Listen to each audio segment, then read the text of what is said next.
Teori modernisasi itu yang diambil oleh rezim Soeharto. Modernisasi, akselerasi modernisasi 25 tahun. Itu di Amerika berkembang tahun 60-an. Ketika Wijoyo CS itu studi di sana. Nah, ketika dia pulang ke sini, dia diberi peranan oleh Soeharto kan. Awal tahun 70-an. Teori sana gugur. Di Amerika. Di sana udah gugur. Di sana sudah gugur. Lalu dibawa ke sini. Dibawa ke sini. Muncullah namanya teori modernisasi. Teori modernisasi.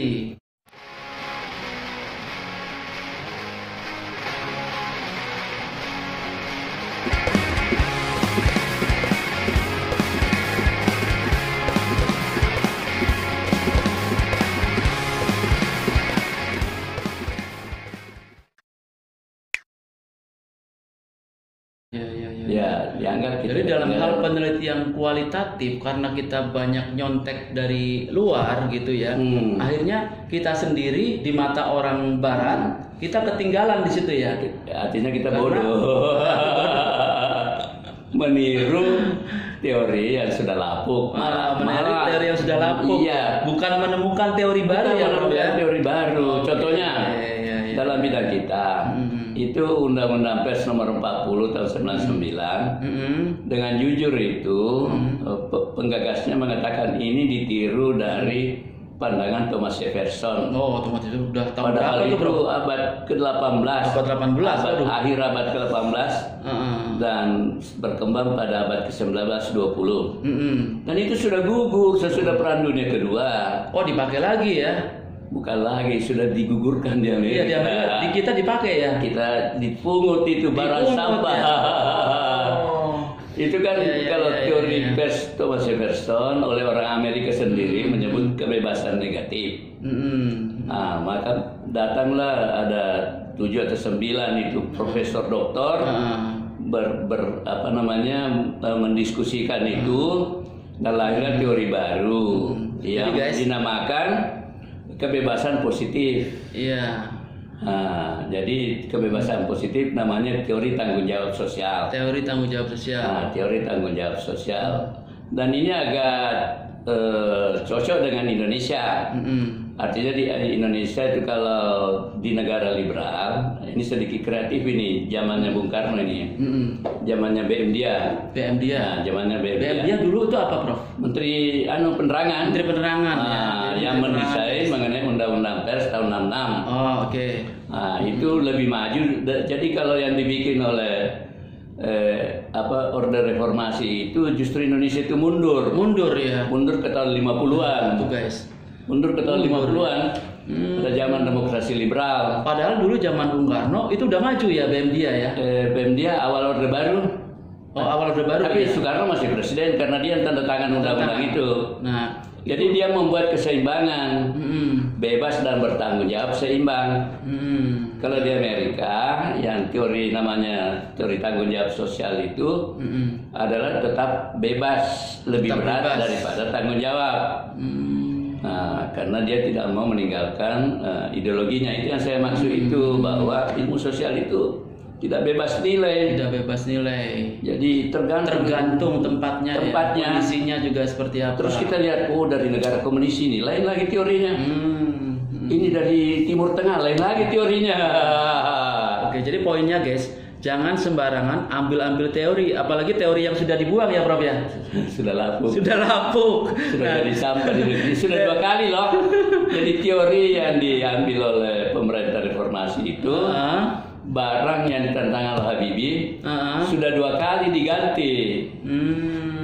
Nah, sekarang namanya teori demokratik partisipan. Dan itu terbukti jalan di media sosial itu. Orang bebas menyampaikan dan bagaimana menghilangkan media yang raksasa. Itu kan semua media raksasa sudah mulai mengurangi, hancur. Jadi demokratik partisipan itu maksudnya menjaga demokrasi, setiap orang bisa menyampaikan suaranya. Itu Amerika. dengan penuh tanggung jawab, begitu. Nah, kita di Indonesia itu tiba-tiba memungut sampah. Sampah jangan dipungut guys, Jangan termasuk dipungut. sampah teori. Ya. Oleh karena itu harus pembaca. Di situ kesalahan kemarin itu yang dipanggil membantu pemerintah itu justru orang-orang pers yang ilmunya. Zaman presiden siapa tuh? Habibie. Zaman Habibie. Waktu itu kecolongan apa gimana tuh kok bisa ini? Menunjukkan ya Habibie bukan, tapi Pak itu Menteri Penerangan kita Pak Yunus. Oh iya. Dibantu oleh namanya Leo Batubara. Nah, memang pada saat itu kondisinya juga ini ya, jadi tak karuan gitu ya. Jadi itu ada anak-anak yang teliti itu, anak dari sini ya.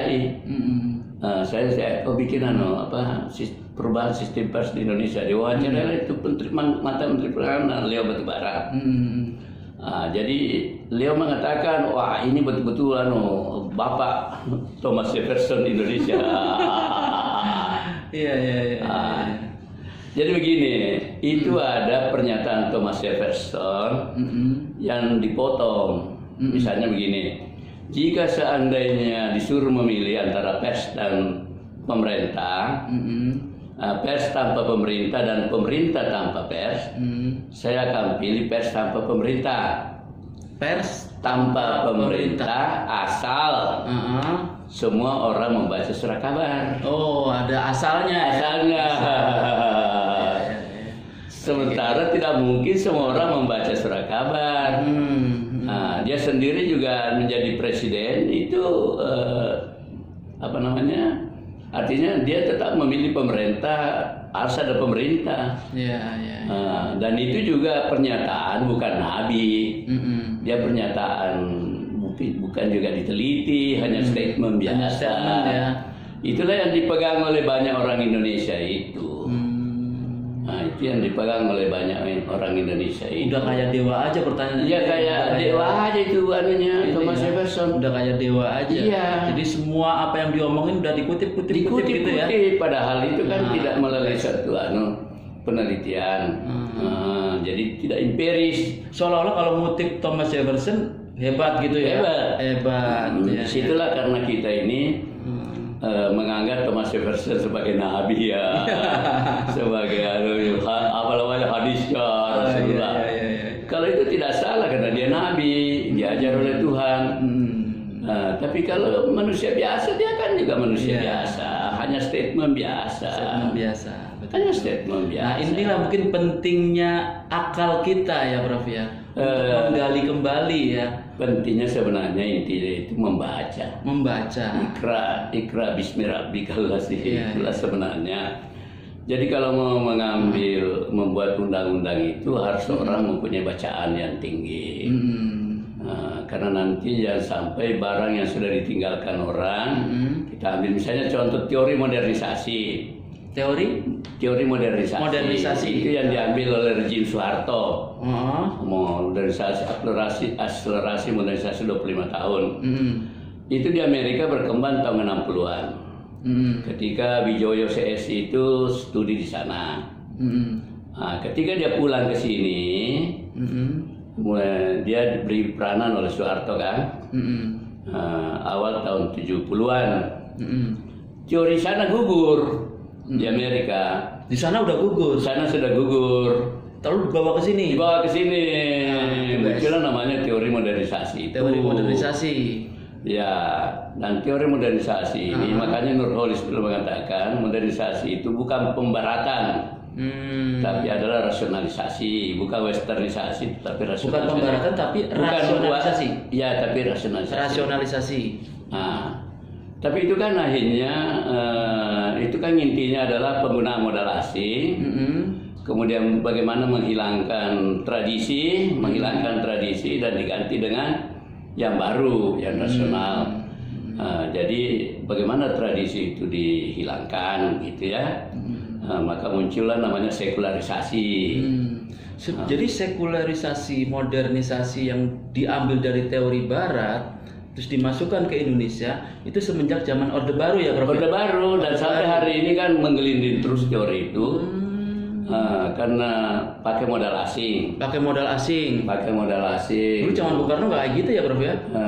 Bung Karno ada tapi sedikit. 2,7 miliar dolar.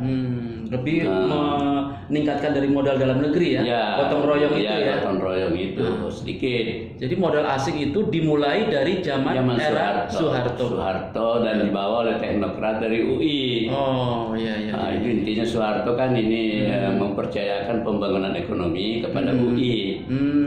Maka lahirlah teori modernisasi yang juru bicaranya Limur Topo selalu berbicara bahwa akselerasi modernisasi 25 tahun. Itu adalah setelah 25 tahun maka tinggal landas. Sejak dari awal teori itu modernisasi itu dikritik banyak orang bahwa suatu saat itu kita, bukan tinggal landas tapi landasan hilang. Ternyata betul kan? Landasannya hilang. Jadi kehilangan ini ya, jadi dirinya kita ya. Dan sekarang sudah itu kan begini, banyak orang tidak sadar itu bahwa teori modernisasi itu dilawan. Teori modernisasi itu dilawan atau yang kemarin-kemarin? Yang kemarin yang dilawan juga. Ada yang lawan juga ya. Oke. Dilawan misalnya itu ada munculnya namanya jilbab. Apa? Jilbabisasi. Jilbabisasi. Pakai jilbab. Karena dilarang tradisi sampai misalnya tradisi harus dihilangkan. Sementara muncul pemikiran bahwa Jepang itu justru memperkuat tradisinya. Bangladesh juga memperkuat tradisi Islamnya untuk maju. Kalau kita membongkar tradisi kita itu sulit. Bagaimana orang yang salat? Muncullah itu larangan membangun masjid segala macam. Tapi dijawab oleh generasi muda bikin musalla. Musalla. Itulah kemudian melahirkan itu gerakannya teman-teman itu yang muda dari musalla itu. Ini gerilya dari masjid ke masjid. Artinya antitesis daripada modernisasi itu perlawanan untuk memperkuat itu. Termasuklah pembela Islam itu. Iya, jadi, munculnya itu. Itulah kesalahan dalam mengambil keputusan berarti ya Pak ya? Ya, artinya begini, persoalan Indonesia mengambil teori Barat. Itu.